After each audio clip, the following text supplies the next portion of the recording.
Hello, welcome back to Jump To It for IrishRacing.com, where in today's show we are going to be previewing the 8 Grade 1 races at the Dublin Racing Festival. What a weekend we've got in store to help discuss the key races. So of course we've got the Irish Gold Cup and the Irish Champion Hurdle, but there are plenty more races to get stuck into. We do have Vincent Finegan, Stephen Harris and Ed Quigley once again. Now Ed, I want to go to you first. Just from a kind of fan of racing point of view, what do you make of the Dublin Racing Festival and how excited are you about this meeting? Hi Joe, hi everyone. Yeah, it's absolutely fantastic, isn't it? It really is. Obviously, just before we come on air, all the kind of declarations flooding through for the Saturday, and there really are some stellar matchups here, aren't they? I mean, if you can't get excited about this, then take up croquet or start watching NASCAR racing or something. I mean, this is absolute top class stuff, isn't it? The Juvenile Hurdle, the Irish Arkle race I'm really looking forward to. Fernie Hollow apart, that is an absolute humdinger of a contest. And then obviously there's the Irish Gold Cup as well. Irish Champion Hurdle on Sunday. I mean, the fun never ends. Ground's always a big talking point. And they've ploughed the water on it, haven't they, to keep it officially yielding. But it's going to be looking at the weather, riding fairly on the lively side, I'd say. But it'll be fast, it'll be furious, it'll be excellent. And it's really is a great weekend in the Irish racing calendar. And Vincent, just to get your perspective as well from the Irish point of view, how is the meeting kind of been received? I know it's quite a new concept to bring all these top races together, but for you, how is it? Oh, it's terrific. It's fantastic. It's basically it's the end of dry January for us over here because we've had no racing really during the month of January because everything is pushed into this Dublin Racing Festival for the weekend. It's a fantastic concept. It's working really well. This is the 5th year of it. The basic thing, I suppose, that the one issue we had last year was the ground. It's going to be an issue again this time. They've, as Ed has alluded to, they put a lot of water on the track over the last 6 weeks. They're keeping the ground yielding, which is good enough for most. We've got 8 runners declared for the Irish Gold Cup, which looked like something we mightn't have seen a full field for that a week or two ago with a lot of the trainers giving out about the ground. But so far, so good. Yielding ground will do us. We've got some fantastic racing in store over the 2 days, so really something to look forward to.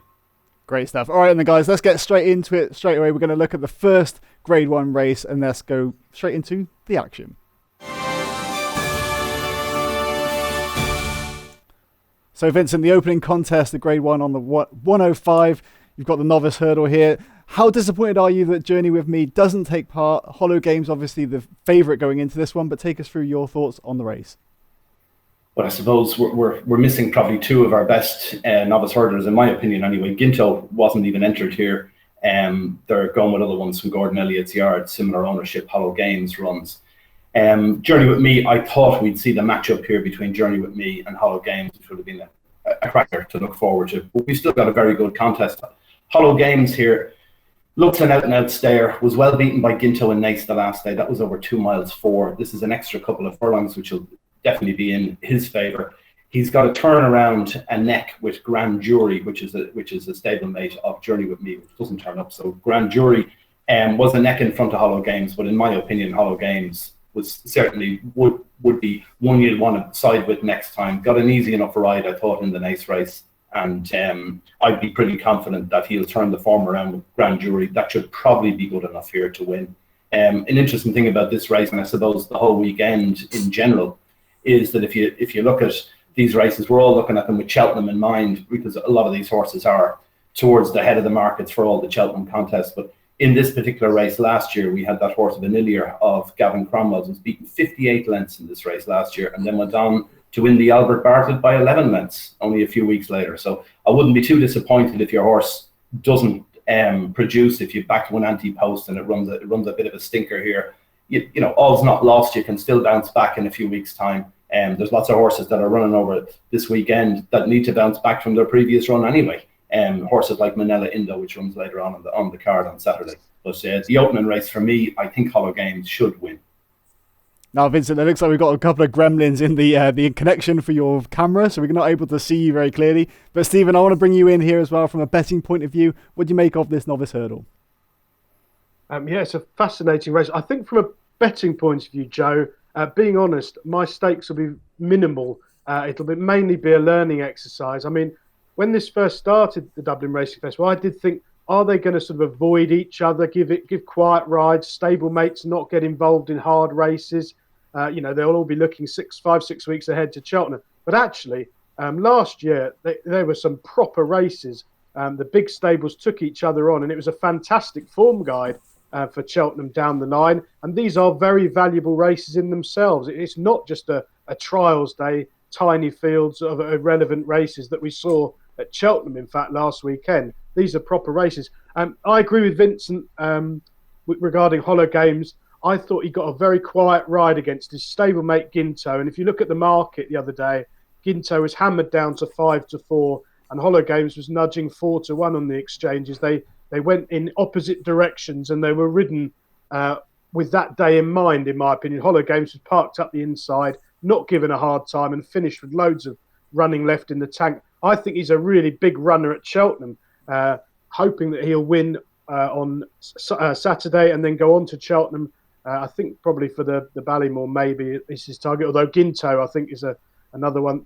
Ginto doesn't run here, but Hollow Games is a very interesting horse. He won both bumpers, his first 2 starts over hurdles, and I think this increased test of stamina will definitely suit him.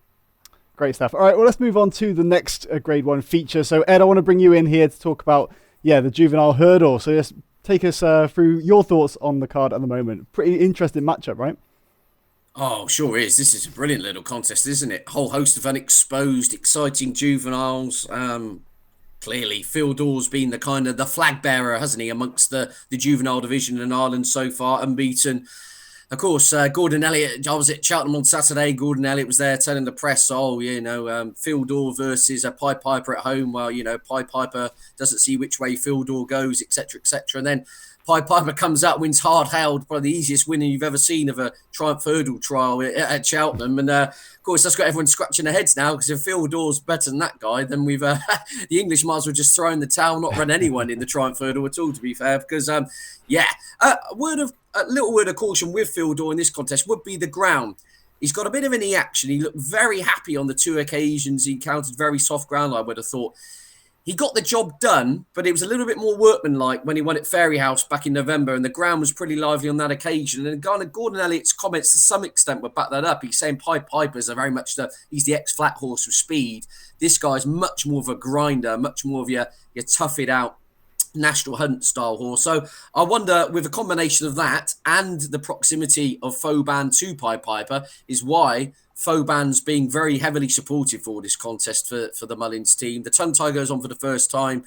A lot of people, it was kind of 50-50, shall we say. When I say a lot of people, it was split as to whether he would have got the better Pied Piper last time out if he didn't kind of bundle the last and didn't get a clear run coming through. All in all, really exciting types. This really will kind of shuffle the pack in regards to the Cheltenham Festival and the Triumph, if you like. And then outside that, of course, you've got horses like Ben Siegel went very nicely for the Noel Mead team, and Care Allen, of course, a distance winner, JP McManus, unbeaten as well. A really exciting encounter. I think there's too many unknowns for myself to have a bet, but I'm really fascinated by this contest. Really, really exciting. And pretty much, I think all these horses here, plus Pied Piper, are going to be the Triumph Hurdle itself in 5 weeks' time at Presby Park. Really, really exciting contest. Lovely. Let's bring Vincent back in here as well, just to get your thoughts on the matchup between these two at the top of the market. Yeah, I think they possibly got the market wrong here. In fairness, I've been very impressed with Phil Dawes. I take the point that Ed says about the ground. Maybe there's an issue, but I think the horse is just improving. He's improving all the time. As I say, he's beaten that Lunar Power, which he beat in Fairy House. Only marginally beat it in Fairy House. Gave it 3 pounds in Leopardstown the last day. Beat it 7 lengths. It looks like a horse that's really improving. Knows his job. He's very professional. I would have thought he'd surely be off level weights here with a maiden Vauban, which was beaten admittedly a half a length by Pied Piper. Didn't jump that well that day either, that Vauban. So it's going to have to improve to beat Phil Dawes. That's my impression. So I'm surprised to see the market has Vauban as a slight favourite here. The tongue strap on Vauban as well. Not quite sure why that is. Is there an issue behind that? Is there a wind problem or something? I don't know. You presume not, with the way that he was supported the first day, back from evens into 4-9 to beat Pied Piper that day. That was some punt now, in fairness. So they obviously think they have the real deal in Vauban, but Phil Dawes, Gordon Elliott, he won't be far away with his one either. And if you take it here, it's Willie Mullins against Gordon Elliott as a matchup. This Dublin Racing Festival, in the first 4 years of it, the pair of them have won over half the races. half the races run at the Dublin Racing Festival won by 2 trainers, and here we go again. They'll most likely win this. They'll most likely win most of the races we're going to talk about over the weekend. Yeah, well, yeah, I mean, moving on to the next race, it's a similar story, I guess. But one point you did actually make kind of off air, just the youngsters involved in this one, the 5-year-olds. It's a bit rare looking at the Arkle. Can you take us through it, and why is that so surprising? Yeah, it's very surprising to me anyway. I think we've only had one 5-year-old who's running this in the last 4 years while it's been run as under the banner of the Dublin Racing Festival. But this particular race, there's only been one 5-year-old winner in 22 years of this race. So now we've got a 6-runner race and 4 of them are 5-year-olds. Seems really odd. I'm not quite sure why that's the case. Why are 5-year-olds all of a sudden going over fences? Maybe it's because there's such a wealth of talent in the novice hurdle ranks that a lot of them aren't staying a second season over hurdles. They're going straight over fences because they're all, again, it's because they're in the couple of yards. They're in Gordon Elliott's and they're in Willie Mullins's, where they've just such a wealth of talent that they can't all stay hurdling. So they decide to send a lot of them over fences, and here we see 4 going over fences at a very early age. They definitely have chances here. Riviera Detel gets £7, obviously a mare's allowance off with the favourite, which is Blue Lord of Willie Mullins's. Riviera Detel was second the last day, only beaten a length and a half by Fernie Hollow. Like, that's very good form. Fernie Hollow is obviously the one missing here because Fernie Hollow's out for the season and had been favoured to win the Arkle in Cheltenham. We're still dealing with a good level of horse here. Blue Lord was a fair novice hurdler, rated 148 over hurdles, was going to finish second in a Supreme last year, and then has been flawless in 2 performances over fences so far. Hasn't put a foot wrong.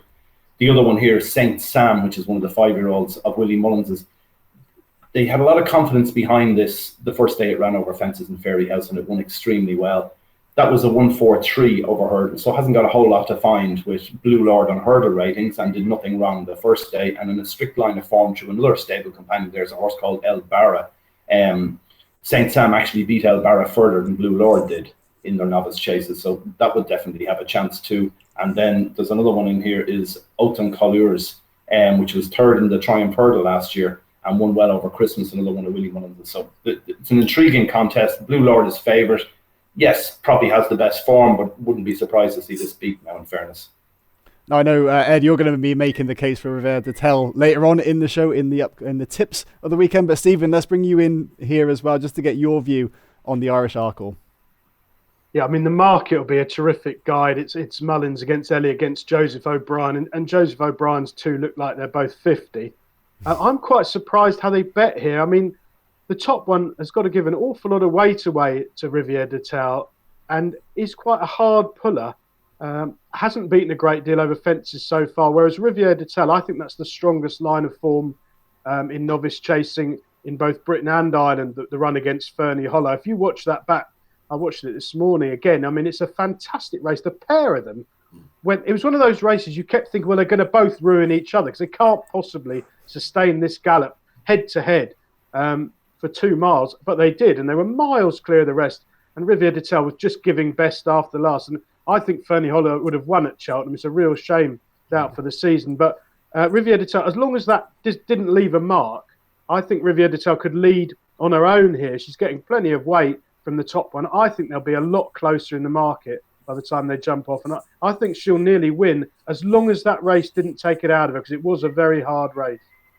Well, like I say, we will wait for Ed's view on Riviera Detel later on in the show. But let's move on now to the Irish Gold Cup, the big race on Saturday, of course. Plenty of big names running in this one. We've got, the likes of Frodon, Kemboy, of course, last year's winner. But Vincent, take us through it. How do you think things are shaping up for this year's renewal? Well, it's great to see 8 runners, first off. I'd like to see 8 runners on the day as well. The 3 places is a big help here for punters looking at it, because this is a very tricky contest. My view is that Kemboy is probably the one to side with. Kemboy loves Leopardstown, runs well here every time, rarely runs a bad race in Leopardstown. Won this race last year as well, and had a cracking run in the Saddles Chase at Christmas, beaten less than or just around a length by Galvin and a Plutard, who don't turn up here, obviously. The one thing to take into account here with this race, with a view to the Cheltenham Gold Cup in a few weeks' time, is traditionally this wouldn't provide you with the winner of the Cheltenham Gold Cup. In fact, it would do the opposite. Whatever wins this probably won't win the Cheltenham Gold Cup. Size and John, I think, is the only exception to that rule. Generally, they don't. And in this year's contest, Kemboy, this is his thing. It's 3 miles around Leopardstown, suits him down to the ground. I can't see him being far away at the likes of 9-4. I think he's definitely a bet. It's great to see Frodon come over from Paul Nichols as well, considering the horse hasn't been entered for any race in Cheltenham. It's great to see Frodon come, Bryony Frost on it. I think there'll be a good reception for her as well in Leopardstown. And then the other one here is Minella Indo. Needs to get his act together again. He's the reigning Gold Cup winner, and he's had a poor season by any standards, realistically. And we've got Robbie Power on, which is an interesting booking. We're presuming that's because Rachel Blackmore will ride a Plutard in the Gold Cup. And then you've got Jack Kennedy, who won a Minella Indo, will most likely be claimed to ride Galvin for Gordon Elliott. So they're looking for a rider from Minella Indo, obviously going back to the Gold Cup. And so Robbie Power, who's only just back from injury himself, he comes in for the ride. It'll be good for him. It'll be interesting to see how the horse runs with him on board. He's a very good rider. And if there's a question mark, a little bit of a question mark over the Bromhead horses the last 6 or so weeks. They haven't really been firing on all cylinders. They've had a few winners on the flat as well. But overall, they've been a little bit under a cloud. You wouldn't go as far as to say they're totally out of form, but you'd like to see Minella Indo bounce back here. It's a deep race, this, from an each way point of view. You've Asterion Falange. Lots of people are going to fancy that after the King George run where it fell at the last. It's a poor jumper. That's the question. You're taking your chance here. It's not about the ability. We know the horse has the ability to win a race at this level, but the question mark is, will Asterion Falange jump round? My gut feeling is no, or will make a mistake at some point that will stop it from winning. And then the other one here that's somewhat interesting is Delta Work, who won this race in 2020, also has very good form around Leopardstown, but it's poor this season. Normally runs with a tongue strap and a hood. They left the hood off the last day. It did nothing. Now they're putting cheek pieces on. This time it's a bit of desperation. It would look like I'd be against Delta Work from an each way point of view. But it's a cracking race, and I'm looking forward to seeing it. Yeah, and that's Ed. You can come in now as well with your view on this race. You agree, right? It's a stellar lineup, and it should be a really great race. If I can get it out. Absolutely. I agree with a lot of what Vincent's saying here. This is Kemboy's backyard, isn't it? I think 6 starts over course of distance, 2 wins, including this race. Been placed on 3 other occasions. This is his home turf. He will take a lot of beating on ground. That's fine. I think I got it generally between him and Frodon. I think Frodon will be tuned up for this. Ground will be lovely. Brian, you get him in a nice rhythm. Minella Indo. Wider point on Minella Indo is this school of thought that generally he's a spring horse and he comes back to himself and he comes right for Cheltenham. And I get all that. And if you look through his previous career, he generally does seem to get a bit of a crescendo and put in his best performances at the Cheltenham Festival. However, even when he wasn't winning in previous seasons, his form was of a fair enough level. You've got to be alarmed by the manner in which he wasn't just beaten at Kempton in the King George like up the home straight. He was tailed off, leaving the back straight. I just wonder whether there's something a bit more worrying with Minella Indo. As for Delta Work, he could be the joker in the pack. He's a horse who always lulls me in, and you often pay the price. But it was interesting listening to Gordon Elliott's comments. That they're going to totally change things up with him here today. Sounds like they're just going to try and front run and bowl along in front and try and go hammer for tongs for Frodon at the head of affairs and just try something new rather than holding him up at the back with this kind of quiet ride, slow stalking tactics. He hits one fence and he's out of the race. So I think they're just going to cheap pieces on, sharpen him up and just let him have it from the front. A fascinating encounter. If I was playing the percentages, I'd be with Kemboy, but more of a race. I'm just going to sit back and really enjoy this one, Joe. Now, of course, we are going to be back on Monday, so be sure to stay tuned to the IrishRacing.com YouTube channel because we will be back to review the Dublin Racing Festival. But before we get on to Sunday's races, Vincent, I wanted to just touch on the the bumper, some big money bumpers as well at the Dublin Racing Festival. Just go over some of those and how you're seeing those line up. Yeah, particularly the one on Saturday looks fantastic. It's a Future Stars bumper. This bumper on Saturday, it was won by Kilcroot last year, who finished second in the Cheltenham equivalent. The previous year, Appreciated won it, who was second in the Cheltenham bumper as well, and then went on to win a Supreme. And the previous year to that, Envoy Allen won it, and then went on to win the champion bumper. So this is the real form deal for the Cheltenham bumper. Whatever wins here is going to be a short price favourite to win in Cheltenham, one would imagine. And it looks a strong lineup. We've got 7 runners. They're all last time out winners. There's going to be an odds-on favourite here, which is Facile Viga, same owners as Quevega and a horse some may remember from years ago called 1,000 Stars, who appears on our RTE TV. Most times that there's racing on will probably be at Leopardstown as well, with Katie Walsh riding and interviewing jockeys when they pull up after races. But this was a course and distance winner at Christmas in really impressive fashion. It's a strong race. There's lots of ones that you'd like the look of on what they've done on the one run. Paul Nolan has a nice looking horse. Gordon Elliott has won 2, which he wasn't intending to run here. I don't think he was talking about putting this away when it won a bumper in October, November time. And then we've got the Big Doyen, which was very impressive when it won in Punchestown in November. But unfortunately, that's got a double penalty here, so you'd be kind of ruling that out to be trying to give weight to this Facile Vega. But Facile Vega looks the one, and it should be a real pointer to the Cheltenham Festival. And then we've got another bumper on Sunday, which is a mare's equivalent. And again, we don't know the runners yet, but again, that's one to watch out for, another €100,000 race. So really high class bumper races both days at Leopardstown. Great stuff. Well, like you hinted at the fact that we are recording this on Thursday, so we don't know all the runners for Sunday yet, but we're going to do our best to preview the races as in-depth as we can. Starting off with the first, so we've got, the Ladbrokes Novice Chase here, and we've got, odds-on favourite, so Galopin Des Champs. Vincent, take us through it. How do you see this one? Should it be a straightforward win? It possibly should be on what we saw the last day, but there's some real quality in this race. Galopin Des Champs won the Martin Pipe at Cheltenham last year and then reappeared at Leopardstown over Christmas over fences for the first time and was exceptional. It's the only word for it. Won by 22 lengths from a horse called Ain't That a Shame, which then went on to be beaten in a photo finish in a Fairy House, in the Navan Novice Chase after that. The third horse was beaten 38 lengths called Fleureur, is that how you pronounce it? But that's since won in Fairy House in a Novice Chase. So the form looks absolutely rock solid in that sense. In this race, there's a few of them we think won't run. Run Wild Fred, Gordon Elliott has said, goes straight to the National Hunt Chase in Cheltenham, the amateur riders race on the first day. So that won't appear here. But he does say he's going to run Fury Road, and that's very interesting. Fury Road was due to run in the Novice Chase that Galopin Des Champs won at Leopardstown at Christmas, but they took it out. They blamed the ground and ran it the following day in a Grade 1 and won the Grade 1 by 8 lengths. That day it beat Run Wild Fred and had Vanillier, who was last year's Cheltenham winner over hurdles, had that a long way back in third. That's very good form from Fury Road. The question here is that race was over 3 miles, the Grade 1 that Fury Road won. This race is 2 miles 5, which is the distance Galopin Des Champs won over the first day. So you'd worry about the shorter trip for Fury Road, but Fury Road has no back number in any sense. And over taking it that we're probably going to be looking at Galopin Des Champs going off in front here and going a strong gallop. That might play into the hands of Fury Road, but there's a few others in here as well. You have Capadano is likely to run, and that finished second to Bob Ollinger. Gave it a fair run for its money the last day in Punchestown, and Bob Ollinger had to be shaken up to beat Capadano. You've also got Beacon Edge here, which beat Fury Road in the Drinmore in Fairy House earlier in the season. Likes decent ground. I wouldn't rule that out on this ground either, because it probably will be quite quick ground. One I wouldn't like that is due to run as well as Master McShee. It's already a Grade 1 winner. It won at Limerick at Christmas in very soft ground, and it really looks like all its form is on soft ground. I wouldn't really be thinking that could win here, personally. Galopin Des Champs is the big one. That's what we're all looking forward to seeing. How good is this horse? And we'll surely know after Sunday.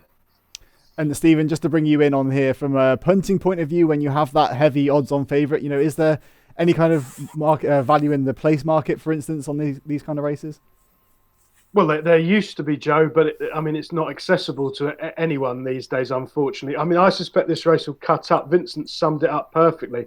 Galopin Des Champs took a while to adjust to the island, coming over from Auteuil with a reputation and a huge price tag, but they got it right in the Martin Pipe, 8-1. There was loads of money around. Made all the running that day and battled back gamely up the hill, and you sort of thought, well, a very nice progressive handicapper to follow. But later on after that, Punchestown Grade 1, the whole world was on and absolutely bolted up, coming from last to first basically on the bridle. So clearly thriving, clearly on the upgrade, straight over fences, jumped like an old hand, routed the field, really impressive. I should think be long odds on here, win this and go on to Cheltenham to be a very short price favourite. Which race? Right. That'd be interesting. Yeah, that's going to be my question. Yeah, exactly. But so Ruby Walsh's quotes come out, right? Saying if it was up to him, he'd be looking at more the 2.5 mile option because he's clean, not devoid of pace. So interesting. That would be a race for another day. Galopin Champ versus Bob Ollinger, wouldn't it? But I think a lot of this is good racing itself. But I think there'll be a lot of talk after, saying he does come through and he bolts up in this contest. Which way do you go with Galopin Des Champs in 5 weeks' time? That's going to be the big debate on the aftermath. All right, well, again, yeah, we'll be reviewing this on Monday as well, so hopefully we'll know a little bit more after Sunday's race. But now we move on to the Dublin Chase. So, Vincent, again, take us through this. Chacun Pour Soi, two-time winner of this, but disappointed last time out. Very much so. Look, there's lots of reasons maybe why that was. Some people seem to think it was the fact that he doesn't travel well. That's a possibility. Going abroad, twice he's gone abroad, he's been beaten. At the same time, he's a serious horse. He's really, really good. When he's good, he's very, very good. And if his A game turns up here on Sunday, I'd expect him to win and win easily. He's 4-5 current. He looks a fair bet, considering there'll probably be a cut up in this race. There won't be that many runners in it. Paul Nicholls is due to run Granatine. That has to have a chance, I suppose, because of the fact that it won Tingle Creek when Chacun Pour Soi flopped. So on that basis, you'd have to say you've got a chance. But again, Granatine was no match for Shishkin in the Desert Orchid the last day.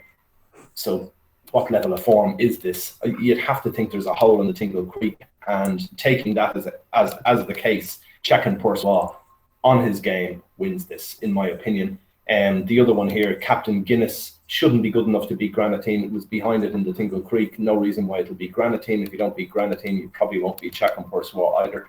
So, interesting race. Chacun Pour Soi needs to get back on track is the bottom line. And hopefully on home soil, they'll have him primed for this and he'll do what he's done the last 2 years and win it again. And Ed, how about for you? Any kind of insight from your point of view, looking at this, the Dublin Chase? No, I'm massively in agreement with Vincent again here. I mean, yeah, Chacun Pour Soi is in danger of becoming like the modern day beef or salmon, isn't he, really? You know, he looks an absolute world beater at home. He gets on a ferry to England and then looks like he's got cement stuck on the bottom of his feet. So, yeah, I think this is his backyard. Absolutely loves it here again. Phenomenal record over course of distance. High-class performer. Yeah, if you look at the prices strictly on what happened in the Tingle Creek, I mean, it's no-brainer you back Granatine, isn't it? But it just doesn't work like that. I got a feeling here at home, Chacun Pour Soi is going to take a lot of beating. If there was one worry outside of the travel, it would be he's now 10. Perhaps there is a question, are his best days behind him? But I just think here, this course of distance, ground to be fine. I just think he's, whatever reason, he just doesn't click. The evidence so far would suggest as soon as he leaves Ireland, things just don't go right. Maybe it's just a horse who doesn't take his travelling well. So, yeah, I think this is fairly straightforward. I think Chacun Pour Soi will beat Granatine. I think the race will cut up, and I don't envisage a shock. Now, another race that should be pretty straightforward to predict the winner of is the Irish Champion Hurdle. Of course, Honeysuckle, the big favourite for this. But, yeah, Vincent, quickly take us through this one. I think there's not much more to say, is there?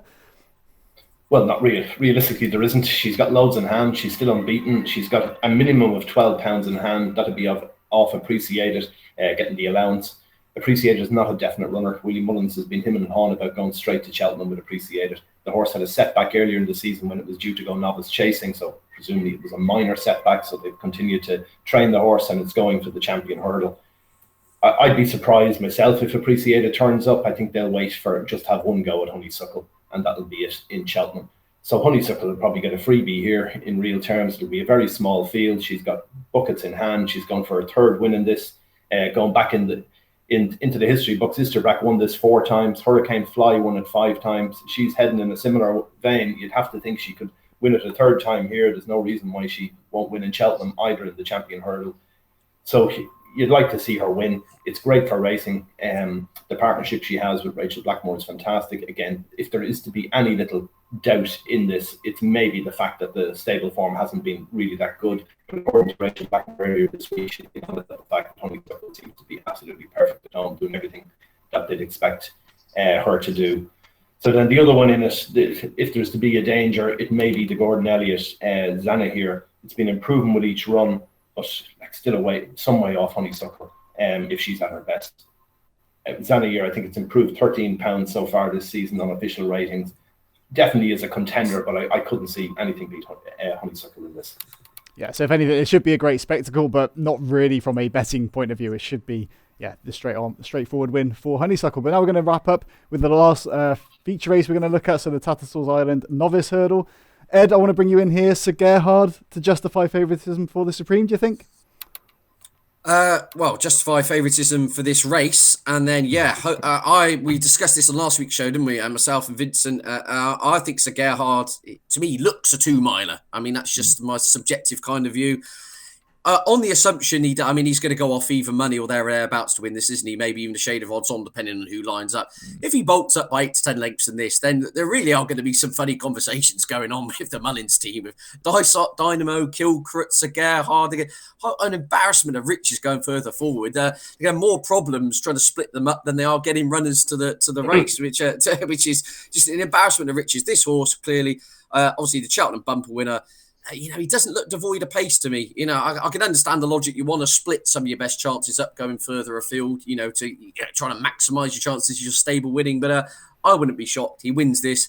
He lines up in the Supreme alongside Dysart Dynamo as well. I just think he looks a class act. Al Fabiolo, definitely an interesting type. Did very little wrong on his Tremor win. That was in bottomless ground. Didn't have to really come off the bridle. We don't really know how good he is. I think it's fair to say. But yeah, I expect Sir Gerhard to win this. Beautifully bred sort, flatbred sort, son of Jeremy, quick ground, won't be a problem, I wouldn't have thought, and I expected to win this. And then again, another awkward conversation going on between connections in the aftermath of where they go at the festival. To me, I think he wins this, and I think he heads to the Supreme. Great stuff. All right, I think that wraps it up for our previews of the feature races from the Dublin Racing Festival. But now we're going to look at the team's tips of the week.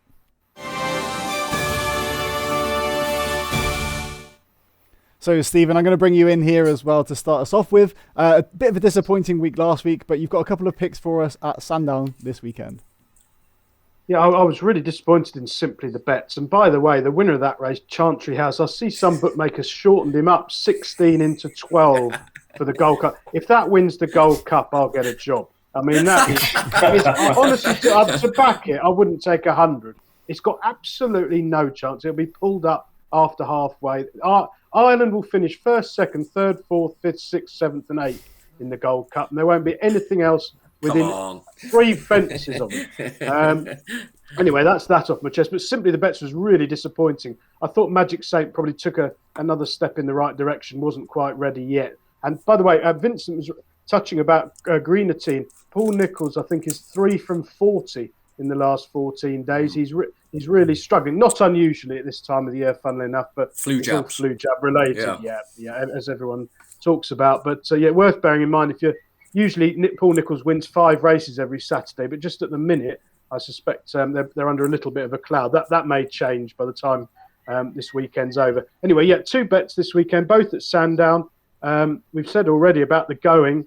Well, it hasn't rained at Sandown since before Christmas. I mean, I think Andrew Coop's getting quite worried about it. I would imagine the ground will be good, if not faster, to be honest. He might have to start chucking some water on. 2 bets for me. Le Hompress, who's very progressive for Venetia. I don't think will mind drying ground. He flew round Ascot the other day on good to soft ground. He's a brilliant jumper. This is a small field. I think he'll lead on his own. He's about 5 to 4 on at the time of recording. I think that's a very fair price. I think he'll make all, Charlie Deutsch. And in the 255, which is a cracking race, I really like Beauport here of Nigel Twiston-Davis. Booked Jordan Naylor, really good claimer. Beauport's run twice at Sandown, run 2 absolute screamers. And I think the key is he'll like the ground, and I think this step up to nearly 3 miles will suit him.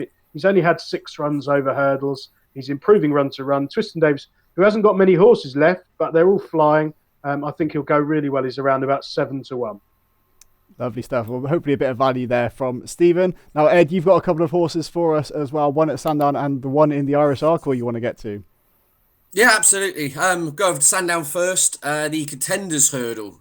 We've spoken about the ground at length, it seems, on most weeks here. But at Guard Your Dreams for Nigel Twiston-Davis, of course, this horse won the International Hurdle. This is a race here full of mudlarks, or at least proven mudlarks. Goshen, we spoke about, I tipped up a couple of weeks ago, ran his best race for some time in an absolute bog down at Lingfield. You've got Song for Someone. All his peak form has come on really deep ground. And then you've got a 12-year-old in Hunter's Call, a horse Global Citizen who's got around £10 to find. And then by process of elimination, you've got Guard Your Dreams, who's running to a very high level. He's right in the mix on official figures, goes on any ground, and the Twister Davis yard are flying. I think he should be favourite for this personally, and I think he'll take a lot of beating. So yeah, he's around a 5-2 mark. Guard your dreams to win the Contenders Hurdle on good ground at Sandown on Saturday. And then yeah, the Irish Arkle, really looking forward to this one. I'm in agreement with Stephen here on this one. I think what Riviere de Tal has achieved in defeat, being beaten just over a length by Fernie Hollow, is better than anything Blue Lord has achieved over fences in winning both his starts. That would be the way I take it. I mean, Blue Lord beat Al Barra on his chase day. He was a 135 rated hurdler. And then Blue Lord won an absolute nothing contest at 1-4 last time out. If Riviere de Tal can repeat that defeat to Fernie Hollow in this assignment, I think Riviere de Tal, the mare, is going to take a whole lot of beating here. I would actually make a favourite for this contest personally. I think that is outstanding form. If you can get within a length and a half of Fernie Hollow, you're very good, shall we say? So yeah, I think she's 5-2. I think she's the pick. I would make them more kind of 2-1 joints or 7-4 joints and push a couple of the others out. I think there's an argument she could even be favourite for this, to be the way I'd look at it. I wouldn't be going 6-4 Blue Lord, 5-2 Riviere de Tal myself. So yeah, Gordon Elliott's mare to get the job done for me there. Lovely stuff. Again, best of luck to you, Ed. We'll be back next week to review your picks. But Vincent, you've got some Irish tips for us. You've got 3, I'm thinking, for this weekend, right? Yes, yeah. Well, I said I'd go for one of the handicaps since we haven't mentioned the handicaps. And there's a horse runs on Saturday. Willie Mullins trains. It's called Authorised Art. This horse was well backed at Christmas to win a similar race. A lot of the same horses are in this. Well backed. It was his first try at 3 miles. It was soft ground that day and came through looking like it'd win turning in, but the run petered out. Didn't quite get home on the soft ground. I think it's definitely worth another try over the course and distance. And there's going to be quicker ground the weekend. So definitely worth looking at. Danny Mullins' book to ride it. Should run well, hopefully run well at a price. I think it's 12 or 14 to 1 at the minute. Might get a bit bigger by the weekend.